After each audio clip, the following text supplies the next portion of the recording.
Dios te bendiga, te hablamos de parte de una mano amiga y estamos contentos y felices de seguir compartiendo la palabra de Dios con todas las personas que nos siguen en las redes sociales. Les agradecemos su apoyo, su oración y todo lo que puedan hacer por este ministerio. Y pues le damos gracias especialmente a Dios que nos permite hacer esto, porque en los antiguos tiempos recordamos, de acuerdo a lo que dice la palabra de Dios, de que Dios llamaba solo a ciertas personas a que hablaran su palabra, no cualquiera se ponía a hablar la palabra de Dios. Recordamos los profetas del antiguo tiempo de que eran hombres especialmente consagrados para Dios. Muchos de ellos pues vivían totalmente apartados de la gente, de la civilización, porque vivían solo para Dios. Y Dios les revelaba su palabra, así que imagínense qué privilegio y qué tan importante es hablar la palabra de Dios. Ahora desde Cristo para acá, pues muchas personas han tenido y tenemos la oportunidad de compartir la palabra de Dios, lo cual es el privilegio más grande que puede haber, porque dice el apóstol ahí de que incluso los ángeles quieren mirar en estas cosas que Dios nos ha revelado, que Dios nos ha dejado a nosotros los hombres. Así que es un privilegio grande que los hombres nosotros no lo sepamos apreciar, es otra cosa, y Dios va a pedir cuentas. Así que, pero gracias le damos al Señor de que nos da este privilegio y que aquí estamos todavía compartiendo, peleando la buena batalla de la fe y preparándonos para ser personas de provecho en este mundo mientras estamos aquí, ya que este mundo pues está diseñado solamente para un corto tiempo, para que vivamos en él y tomemos las decisiones correctas, para que aceptemos a Cristo como Señor y Salvador y no incurramos en ningún juicio en el futuro, porque Dios no quiere juzgar a nadie, pero como es un Dios justo, pues va a tener que hacerlo. Seguimos estudiando entonces en el libro de los Proverbios. En el capítulo 9, hemos hablado en la ocasión pasada de que la sabiduría, quien representa al Señor Jesucristo en el Antiguo Testamento, pues no se conocía al Señor como el Señor Jesucristo, como el Hijo de Dios. Es representado de otras formas y una de ellas es a través de la sabiduría. En el capítulo anterior dice que él estaba con Dios como arquitecto, fundando el mundo, construyendo el mundo. Y aquí en el verso 9 entonces ya también dice que aparte de que se deleitaba el Padre con él haciendo todo eso, pues sus delicias son con los hijos de los hombres. Ahora ya el Señor aquí como que ya hubiera venido al mundo, y entonces en el capítulo 9 voy a leer una vez más. Y dice así: la sabiduría ha edificado su casa, ha labrado sus 7 columnas, ha preparado su alimento, ha mezclado su vino, ha puesto también su mesa, ha enviado a sus doncellas y clama desde los lugares más altos de la ciudad. El que sea simple que entre aquí. Al falto de entendimiento le dice: venid, coman de mi pan y beban de mi vino que he mezclado. Abandonen la necedad y vivirán, y andad por el camino del entendimiento. En el verso 13 vea lo que dice: la mujer insensata es alborotadora, es simple y no sabe nada, y se sienta a la puerta de su casa, en su asiento en los lugares altos de la ciudad, llamando a los que pasan, a los que van derechos por sus sendas. El que sea simple que entre aquí. Y al falto de entendimiento le dice: dulces son las aguas hurtadas, y el pan comido en secreto es sabroso. Pero él no sabe que allí están los muertos, y que sus invitados están en las profundidades del Seol. Si usted nota este capítulo 9, cuando empieza a hablar allá la sabiduría del Señor a través de este capítulo aquí, dice: el que sea simple, el que sea ignorante, el que no conozca a Dios, entre aquí, y lo vamos a hacer un hombre sabio, y dice, y va a vivir, le vamos a dar entendimiento. Y si usted nota, son las mismas palabras que usa cuando se refiere a la mujer. Dice: la mujer insensata es alborotadora y no sabe nada. Dice que representa todo tipo de religión, o representa el espíritu religioso de este mundo, porque más abajo dice que las aguas hurtadas son dulces y que el pan comido en secreto es sabroso. Dice, hablando del pecado, ahí está refiriéndose al pecado. El que practica el pecado normalmente lo hace en tinieblas, o donde cree que nadie lo ve. Y por eso dice que pues el pan de pecado que ella ofrece, la religión. ¿Por qué la religión representa esto? Bueno, porque aquí pues está haciendo la misma invitación. La misma invitación que el Señor Jesucristo hace a través de la sabiduría. Dice: el que sea simple, entre aquí. Y hemos explicado que la palabra iglesia o eclesia significa llamar de afuera hacia adentro a la gente, que fue lo que el Señor Jesucristo le dijo a los apóstoles, la primera vez que mencionó la iglesia el Señor. Dijo, sobre esta roca voy a edificar mi iglesia, se estaba refiriendo a sí mismo, y ni las puertas del infierno van a prevalecer contra ella. Y con el tiempo, pues el Señor a los 3 años y medio de su ministerio murió y resucitó, y fue cuando se empezó a formar la iglesia con los apóstoles. Y entonces, desde ese entonces, de hace 2000 años, los apóstoles y toda la era cristiana es lo que hacemos. Decirle a la gente simple que no conoce a Dios, sin importar de dónde vengan, y que ya están para este tiempo, pues ya está, el espíritu religioso ya fue formado desde hace muchos siglos, tiene mucho poder hoy en día. Y sigue diciendo, el que sea simple, quédese aquí. El que no quiera conocer a Dios de verdad, quédese aquí, porque las aguas hurtadas son dulces. O sea, el pecado, la maldad, dice, tiene su lado bueno, su lado de placer. El pan comido en secreto, el pecado practicado en lo secreto, dice, es bueno, dice, tiene su lado, claro que tiene cierto placer, pero después dice lo que dice abajo, dice, pero él no sabe, dice, que sus convidados, que sus invitados del espíritu religioso, dice, que se conforman a este espíritu religioso, a una vida religiosa, dice, sus muertos están en el Seol, porque allí no hay salvación. Por eso el Señor viene y hace la invitación a través de la iglesia cristiana. Y sabemos que hoy en día pues hay muchas iglesias que no están como debieran, no viven la vida que debieran, empezando desde los líderes, pero aún así todavía, mientras el Señor no venga en el arrebatamiento, mientras no suceda el rapto de la iglesia, siempre va a haber un lugar, un rincón, si uno busca con sinceridad, va a haber gente que le va a enseñar a uno cuál es el camino. Siempre va a haber alguien que le dice, hey, ¿quieres dejar de ser simple? ¿Quieres de conformarte a una vida religiosa?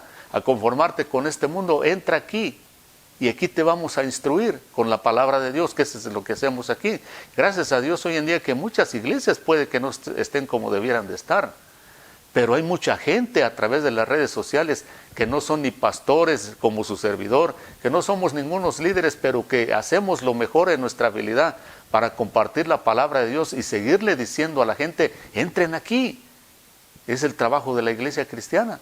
El Señor dijo, mi iglesia, no el espíritu religioso, no cualquier religión, no cualquier edificio, mi iglesia, ni las puertas del infierno se van a poder sostener ante ella, porque el Señor ya venció.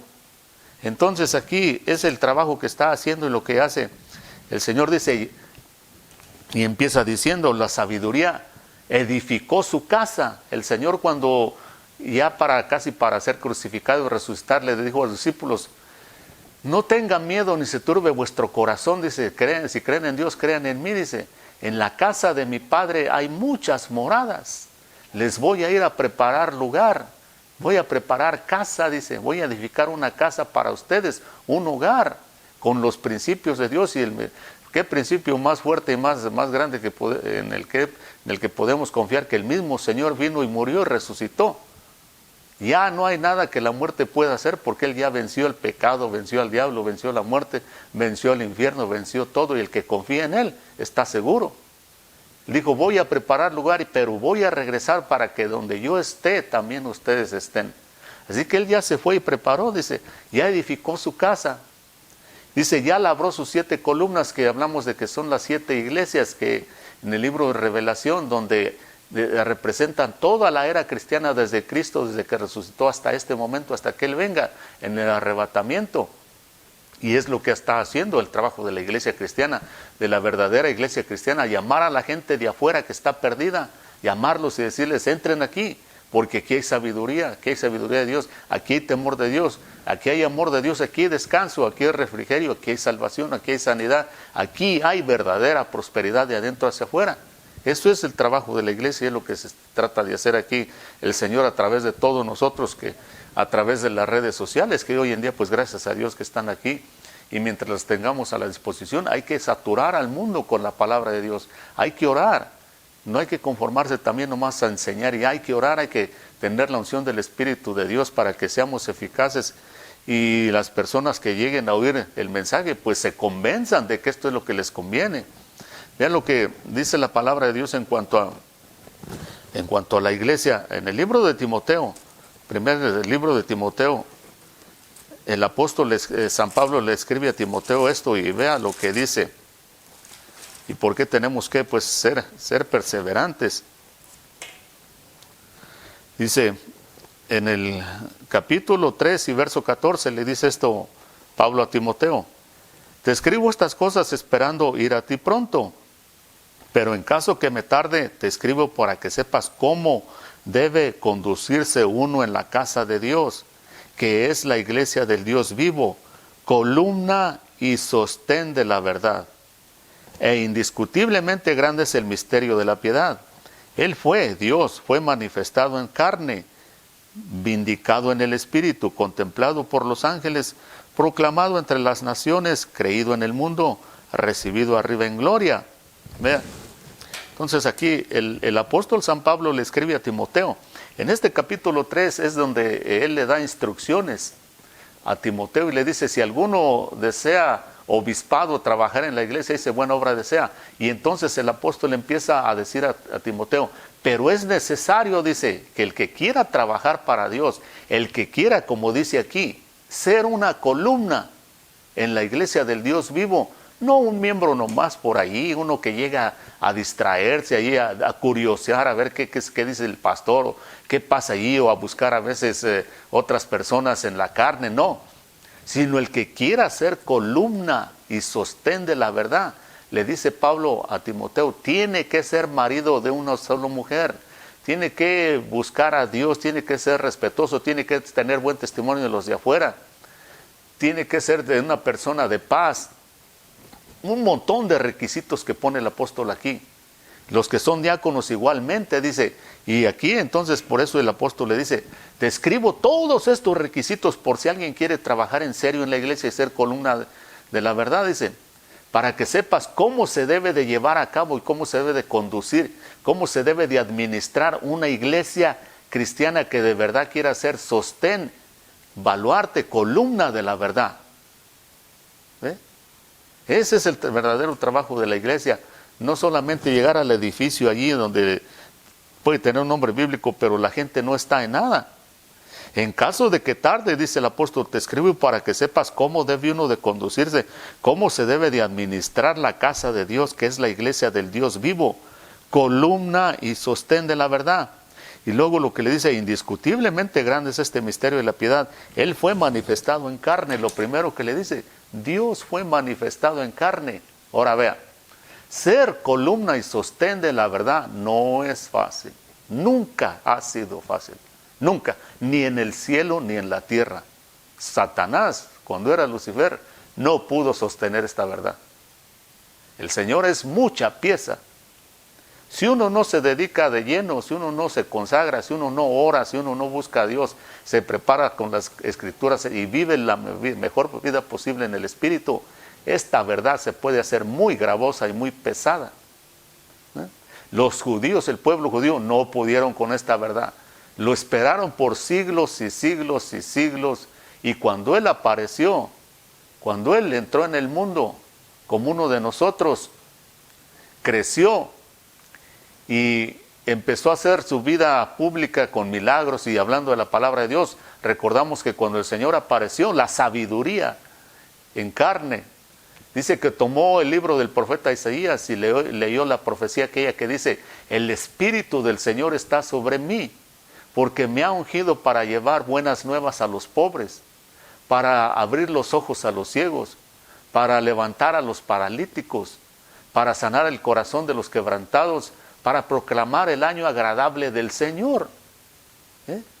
Y entonces les dice en la sinagoga, que era donde estaba leyendo esto, a todos los que estaban allí, sacerdotes, levitas: esta profecía se ha cumplido enfrente de ustedes.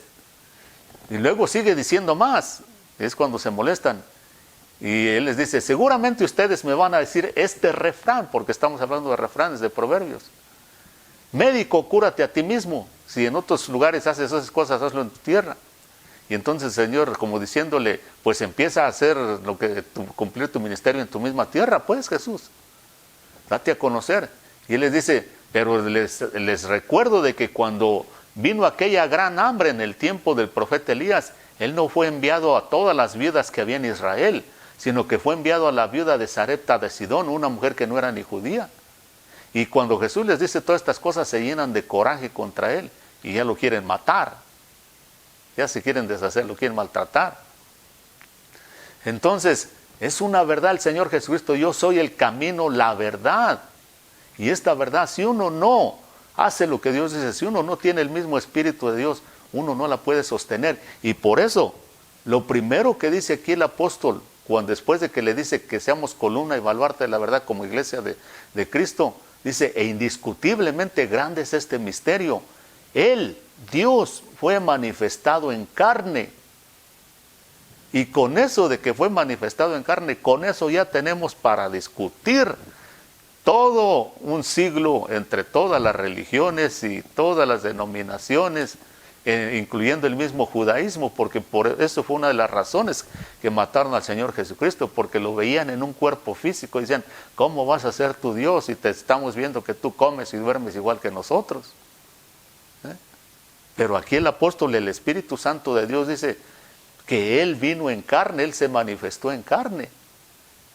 El que no le quiera creer no puede sostener esta verdad, no puede ser columna de la verdad, y así muchas otras doctrinas y muchas otras cosas que Jesús mismo dijo. En una ocasión les dijo a los judíos también, en aquel entonces: yo y el Padre uno somos. Y para nosotros no significa mucho eso, pero para los judíos que entendían lo que Jesús estaba diciendo, era una ofensa muy terrible según ellos. ¿Por qué? Porque estaba diciendo: yo soy Dios también. Yo soy Dios. Porque se estaba igualando al Padre, igual a Dios. Y entonces ellos, sabiendo eso, solo tenían dos alternativas: o se arrodillaban y lo reconocían allí y lo adoraban, o lo rechazaban y lo mataban. Escogieron lo segundo. Y lo mismo hace el mundo hoy en día. Lo mismo ha sido el mundo a través de toda la era cristiana, toda la persecución que ha habido contra la iglesia, el verdadero cristiano, todos aquellos que han sido columnas y baluartes de la verdad, que no pueden sostener la verdad. Y escuche, cuando uno no puede sostener esta verdad, uno tiene que seguir la mentira, aunque uno diga que no, aunque uno no le guste, aunque uno no lo admita. Porque solamente hay dos señores, y el Señor dijo claramente en una de sus enseñanzas: no se puede servir a dos señores, o a uno o a otro, y solamente hay dos: el Señor de la vida, Jesús, y el Señor de la muerte, Satanás. El Señor de la verdad, el Señor Jesús; el Señor de la mentira, Satanás. El Señor de la luz, el Señor Jesús; y el Señor de las tinieblas, Satanás. Y así, lo opuesto: o es un camino o es otro. Y el Señor dijo: esta senda es muy angosta, dice, pocos andan por ella porque no pueden sostener esta verdad. Así de que tenemos que meditar y tomar una decisión en serio si queremos ser columnas y baluartes de la verdad. En el libro de los Gálatas, entonces, vamos a leer unos versos y un párrafo en el capítulo 4, donde el apóstol San Pablo hace la diferencia que hay entre la Jerusalén celestial y la Jerusalén actual, la que está en Israel. Y es muy interesante lo que el apóstol explica ahí, porque entonces uno debe de hacer conciencia y darse cuenta a cuál Jerusalén uno quiere pertenecer o uno pertenece. Y vean lo que dice el apóstol San Pablo en el capítulo 4 y verso 21, dice: decidme los que deseáis estar bajo la ley, o no oyeron nunca la ley, porque está escrito que Abraham tuvo dos hijos, uno de la sierva, de la esclava, y el otro de la libre. Pero el hijo de la esclava nació según la carne, y el hijo de la libre según la promesa. Esto contiene una alegoría, pues estas dos mujeres son los dos pactos. Uno procede del monte Sinaí, que engendra hijos para ser esclavos. Este es Agar. Ahora bien, Agar es el monte Sinaí en Arabia y corresponde a la Jerusalén actual, porque ella está en esclavitud con sus hijos. Pero la Jerusalén de arriba es libre. Esta es nuestra madre, porque escrito está: regocíjate tú estéril, la que no concebiste, prorrumpe y clama, y tú que no tienes dolores de parto, porque más son los de los hijos de la desolada que la que tiene esposo. Y vosotros, hermanos, como Isaac, son hijos de la promesa, pero así como entonces el que nació según la carne persiguió al que nació según el Espíritu, así también sucede ahora. Entonces aquí el apóstol está hablando de una alegoría, dice, una comparación que dice que hay dos pactos: el pacto de la ley, y que corresponde a la Jerusalén actual, y que representa también como la esclava Agar, la que la que le dio el hijo de Ismael a Abraham, que era una esclava egipcia. Dice que ella representa la Jerusalén de Israel, desde que el apóstol San Pablo dice la Jerusalén actual, y que sigue todavía allí en Israel, y que dice que solo da hijos para esclavitud. Pero nosotros, dice, somos hijos de la promesa que Dios le hizo a Abraham. Vas a tener un hijo, Abraham.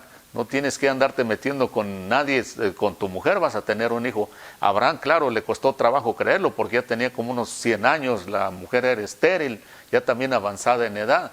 Entonces, pues no era fácil creer, pero ahí en el capítulo 4 de Romanos dice que vino un día cuando Abraham estaba plenamente convencido, no el 10%, no el 5%, 25, 50, 70, 80, 90, plenamente, 100% convencido de que lo que Dios le había prometido también era poderoso para cumplírselo.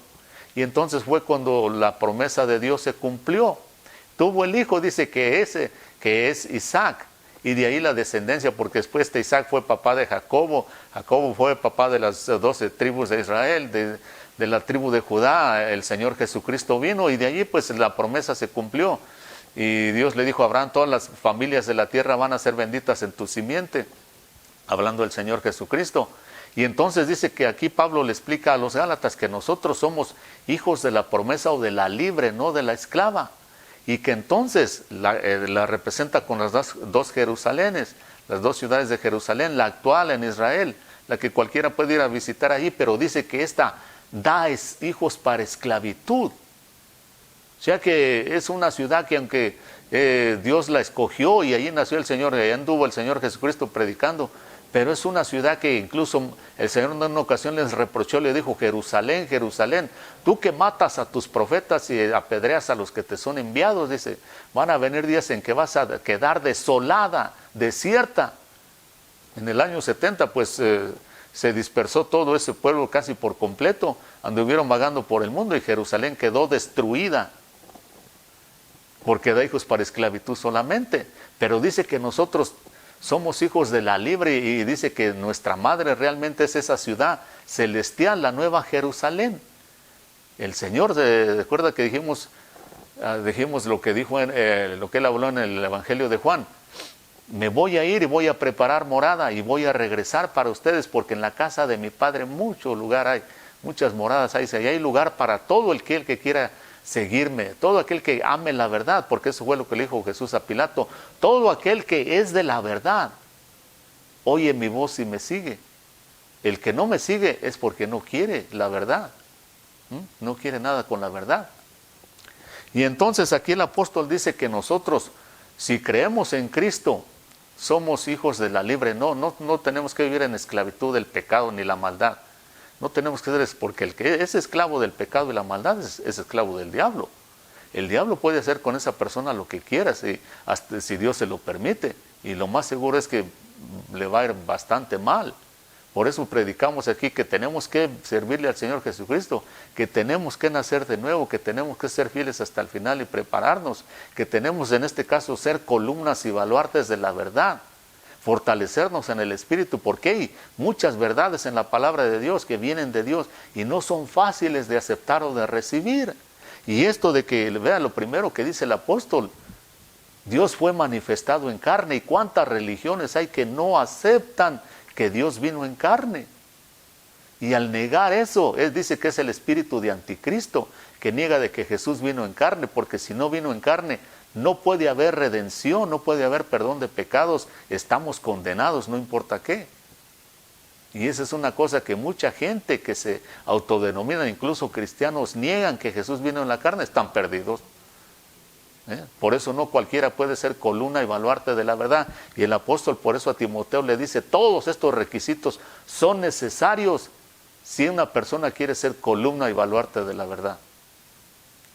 Esa es la iglesia verdadera en el cristianismo. Entonces vea, lo que dice de Abraham en el libro de Hebreos, en el capítulo 11, verso 10, vea lo que dice de Abraham, porque es importantísimo que veamos esto. Cuando habla de Abraham dice el verso 9, por la fe, capítulo 11, verso 9 del libro de Hebreos, por la fe habitó como extranjero en la tierra de la promesa, como en tierra extraña, viviendo en tiendas como Isaac y Jacobo, coherederos de la misma promesa, porque esperaba la ciudad que tiene cimientos, cuyo arquitecto y constructor es Dios. Ve lo que dice aquí en el libro de Hebreos. Dice que Abraham, como Isaac y Jacob, anduvieron como peregrinos en la misma tierra prometida, cuando todavía pues no era poblada y no se establecían. Dice, porque esperaba la ciudad, cuyo arquitecto y constructor es Dios. Lo que dicen allí en lo que leímos en el capítulo 9, la sabiduría edificó su casa y labró sus 7 columnas. Acá dice que, y luego dice en el capítulo 8, dice que estaba con Dios construyendo la sabiduría del Señor como arquitecto construyendo el mundo. Y acá dice cuya ciudad, hablando de la Nueva Jerusalén, cuyo arquitecto y constructor es Dios mismo. Y es la ciudad que buscaba Abraham. Dice, ¿quién está hablando? De la Nueva Jerusalén, cuyos cimientos, dice, cuyos cimientos son establecidos por Dios mismo, dice, que tiene cimientos cuyo arquitecto y constructor es Dios, porque esperaba la ciudad que tiene, eso de que dice que cimientos significa o principios, fundamentos. Acuérdese que principios no significa necesariamente que se esté hablando de tiempo, sino de principios morales o espirituales o fundamentos, bases. Y por eso estamos estudiando de que Satanás, desde el principio, desde que Adán y Eva fueron echados del huerto porque desobedecieron la palabra de Dios, el principio que Dios quería establecer en sus vidas, Satanás vino y lo derribó, y desde entonces ha establecido sus principios, sus bases, sus fundamentos basados en puro engaño y mentira. Los hombres los han recibido y por eso el mundo va como va. Y el Señor Jesucristo, por eso, cuando viene, su última conversación que tiene con Pilato, le dice, yo para esto he venido al mundo, para establecer la verdad, porque el mundo hasta ese momento pura mentira y pura falsedad, porque Satanás pues se adueñó del mundo y impuso todos sus fundamentos y principios de pura mentira y falsedad, a tal grado que incluso cuando se convierten en parte de una cultura, ya los ven como normales. Y más adelante hay un capítulo en este libro de Proverbios donde habla de las borracheras, habla de abusar del alcohol, de la gente que tiene problemas con el alcoholismo y todo eso. Y allí vamos a hablar de unas cosas increíbles que la gente no tiene ni idea, que las ha aceptado en su cultura y que las ven como lo más normal del mundo. Las aceptan sin ningún problema, desde el más chico hasta el más grande, aunque esté causando muertes a diario. Y las han aceptado personas incluso desde el antiguo tiempo, personas de reputación espiritual muy alta. Las han aceptado como normales, porque cuando se convierten en parte de una cultura, tienen un poder increíble, y por eso el Señor Jesucristo les reprochó duramente a los escribas y fariseos y les dijo, ¿por qué ustedes han cambiado la palabra de Dios por sus tradiciones? Porque cuando ciertos fundamentos que los ven como tradiciones que realmente el diablo estableció, Satanás, pasan a ser parte de la cultura. Cultura viene de la palabra culto. Y culto significa que nosotros le rendimos honor, gloria, hasta adoración a algo, a alguien, sin ningún problema. Antes decíamos, cuando íbamos a la iglesia cristiana, vamos al culto, porque íbamos a adorar a Dios y oír la palabra de Dios. Pues de ahí viene la palabra cultura, culto. Cuando algo se convierte en parte de esa cultura o de ese culto, ya se ve como algo normal, hasta se le rinde honor, gloria y adoración. Por eso, y parte de eso es la religión, y por eso el diablo ha tenido tanto éxito en la religión. Y les cuesta demasiado trabajo que creer. Lo primero que les cuesta demasiado trabajo de entender es que Cristo o que Dios vino en carne. Entonces aquí dice, por eso aquí cuando habla de Abraham dice que él esperaba la ciudad con fundamentos, con cimientos de Dios indestructibles. Eso es lo que quiere decir allí, vea. En el libro de Apocalipsis entonces, en el capítulo 3, cuando habla de la iglesia de Filadelfia, la iglesia de Filadelfia creemos que corresponde a este tiempo y que está mezclada con la iglesia de la Odisea, la iglesia de la apostasía. Y esto es lo que el Señor le dice a esta iglesia de Filadelfia en el capítulo 2 del libro de Revelación. Dice, escribe el ángel a la iglesia de Filadelfia. Dice, el santo y el verdadero, el que tiene la llave de David, el que abre y nadie cierra, cierra y nadie abre, dice esto, yo conozco tus obras, mira, he puesto delante de ti una puerta abierta que nadie puede cerrar, porque aunque tienes una poca de fuerza, dice, o de poder, has guardado mi palabra y no has negado mi nombre. He aquí yo entregaré a aquellos de la sinagoga de Satanás, que se dicen ser judíos y no lo son, sino que mienten. He aquí yo haré que vengan y se postren delante de ti y sepan que yo te he amado. Porque por cuanto has guardado la palabra de mi perseverancia, yo también te guardaré de la hora de la prueba que está para venir sobre todo el mundo para probar a todos los que habitan en la tierra. Vengo pronto. Retén firme lo que tienes para que nadie tome tu corona. Vea la promesa que le hace el Señor a esta gente de esta iglesia. En el verso 12 dice, al vencedor le haré una columna en el templo de mi Dios. Nunca más va a salir de allí. Escribiré sobre él el nombre de mi Dios, el nombre de la ciudad de mi Dios, la nueva Jerusalén, que desciende del cielo de Dios, y mi nombre nuevo. Ya todas las promesas que le hace Dios a esta iglesia. Dice que aunque tiene poca fuerza, poco poder, pero que no niega su nombre. Una iglesia fiel, columna y baluarte de la verdad. Por eso acá el Señor le hace esa promesa.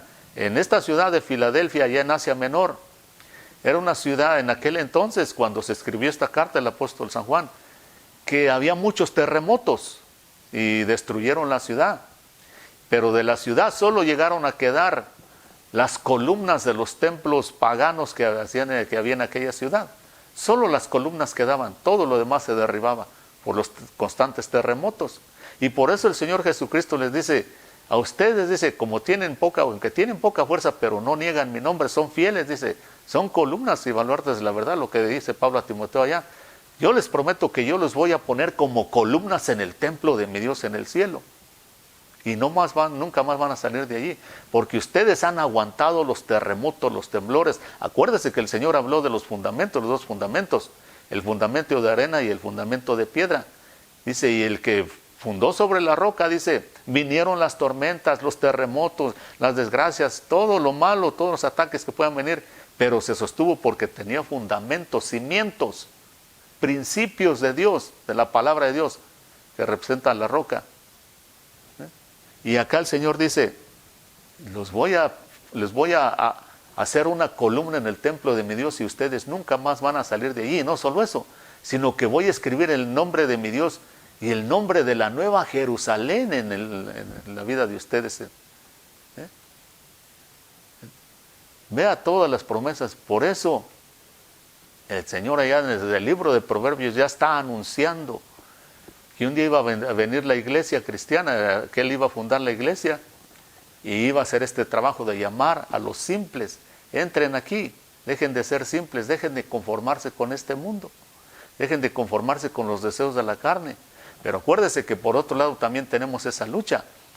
Hemos hablado, por ejemplo, de que el profeta Daniel estuvo ayunando y orando por 21 días para que Dios le revelara qué iba a hacer del pueblo de Israel en estos últimos tiempos, especialmente para estos últimos días. Y la mayoría de predicadores hablan de eso. Dice que por 3 semanas este príncipe de Persia se lo puso al ángel que Dios había mandado con el mensaje. El príncipe de Persia. Pero viene el Señor Jesucristo quien nos trajo, dice quien trajo la gracia y la verdad. Pero al Señor Jesucristo ya no se le opuso un príncipe de Persia. Se le opuso el mismo diablo.